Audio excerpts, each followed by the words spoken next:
आकाश में बादल धीरे धीरे सरक रहे थे। समुद्र की लहरें पुरी के तट से टकराकर कुछ फुसफुसा रही थीं। और उसी समय पुरी के पवित्र धाम में एक ऐसा रहस्य सांस ले रहा था जो हजारों साल से दुनिया की आंखों से छुपा हुआ है। आज भी जब भक्त जगन्नाथ जी के दर्शन करते हैं तो उनके मन में एक प्रश्न जरूर उठता है, भगवान जगन्नाथ के हाथ पांव क्यों नहीं हैं? लेकिन सच्चाई ये है कि इस प्रश्न का उत्तर मंदिर के पुजारी भी खुलकर नहीं बताते, क्योंकि ये रहस्य सिर्फ एक कथा नहीं, ये स्वयं कलयुग की नियति से जुड़ा हुआ है। बहुत समय पहले, जब पृथ्वी पर अभी धर्म का प्रकाश पूरी तरह बुझा नहीं था, जब देवता मनुष्यों के बीच आया जाया करते थे, तब नीलाचल पर्वत के नीचे एक दिव्य प्रकाश प्रकट हुआ। वो कोई साधारण प्रकाश नहीं था, वो था नील माधव, स्वयं श्री विष्णु का प्रकट स्वरूप। एक आदिवासी राजा जिनका नाम था विश्ववसु उस दिव्य मूर्ति की पूजा गुप्त रूप से करते थे। कोई बाहरी व्यक्ति उस स्थान तक नहीं जा सकता था, क्योंकि वो स्थान केवल उन्हीं आंखों के लिए था जिनकी आत्मा पवित्र हो। इसी बीच एक ब्राह्मण विद्वान विद्यापति उस दिव्य प्रकाश के बारे में सुनता है और वो नील माधव के दर्शन के लिए व्याकुल हो उठता है। लेकिन विश्ववसु किसी को भी उस रहस्य तक नहीं ले जाता। कई वर्षों की तपस्या, सेवा और विनय के बाद राजा विश्ववसु अपनी बेटी ललिता का विवाह विद्यापति से कर देता है। लेकिन शर्त ये थी, नील माधव का स्थान किसी को नहीं बताया जाएगा।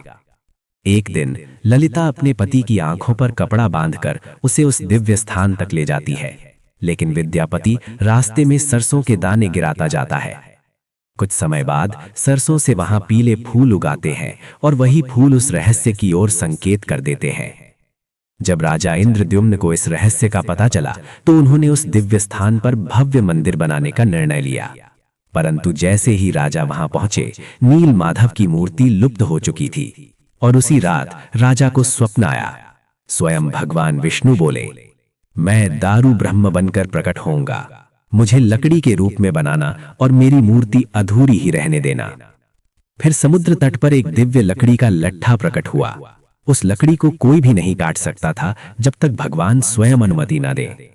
एक बूढ़ा बढ़ई आया जिसकी आंखों में अजीब सा तेज था। उसने कहा, मुझे 21 दिन दीजिए, दरवाजा बंद रहेगा, कोई अंदर नहीं आएगा।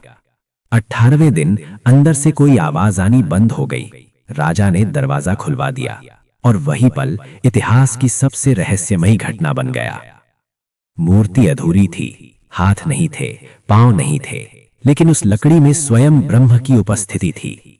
तभी आकाशवाणी हुई, जो अधूरा है वही पूर्ण है। कलयुग में मैं बिना हाथ पांव के रहूंगा, ताकि मनुष्य ये न समझ सके कि भगवान केवल मूर्ति है। जगन्नाथ जी बिना हाथ पांव के इसलिए हैं क्योंकि वो हर जगह है, हर रूप में है।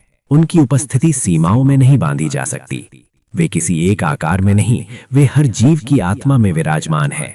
और यही कारण है कि पुरी में आज भी रात के समय मंदिर में कोई नहीं रुकता, क्योंकि कहा जाता है भगवान स्वयं विचरण करते हैं। आज भी जगन्नाथ जी की मूर्ति हर 12-19 साल में बदली जाती है, लेकिन उनके भीतर का ब्रह्म तत्व वही रहता है। ये संकेत है कि शरीर बदल सकता है, आत्मा नहीं। और यही है वो निषिद्ध कारण जो हर किसी को नहीं बताया जाता, क्योंकि अगर मनुष्य इसे समझ गया तो उसे ईश्वर को ढूंढने मंदिर नहीं जाना पड़ेगा, उसे अपने भीतर झांकना पड़ेगा।